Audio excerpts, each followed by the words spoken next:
Friday, May 22nd, 2020. From here, I want to extend all of you a warm and big hug. Also, today, tell us about how important it is for everyone at the moment of decide what we can do today and prepare the tomorrow is trusting in God. When a woman is in a labor, she is in anguish because her hour has arrived. But when she has given birth to a child, she no longer remembers the pain because of her joy that that child has been born into the world. So you also are now in anguish, but I will see you again, and your hearts will rejoice, and no one will take your joy away from you. That is what St. John the Gospel 16 said. Anguish in life is common. In a small ways, we all experience anguish each and every way and every day. And from time to time, we will experience the very heavy pains of a particular anguish in our lives. Does an experience of anguish mean you are not in God's grace? Does it mean that God has left you? Or does it mean that you are doing something wrong? Certainly no. In fact, we all have to do is look at the life of Jesus to see this is not the case.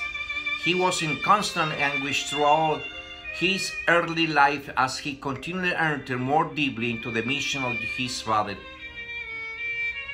Just prior to his public ministry, he was in the anguish for 40 days in the desert. Throughout his public ministry, he experienced the anguish and the exhaustion of his earthly life. He experienced the criticisms of others, misunderstanding, ridicule, rejection, harsh treatment, and so much more. In the end, he knew his fate on the cross. Our Blessed Mother had the sorrow of sorrow, pierced her heart. She was misunderstood and ridiculed from the beginning as a result of his mysterious pregnancy out of the wedlock. She carried a perfect love of her son and anguish over his future and his group. She watched many love him and others harass him.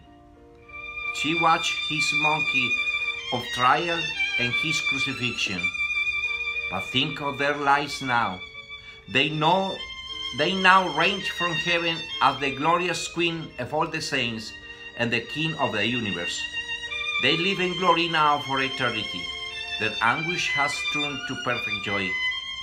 In these difficult moments and time, pray and you will change your fears into the joy, your fears into the God's grace and trust.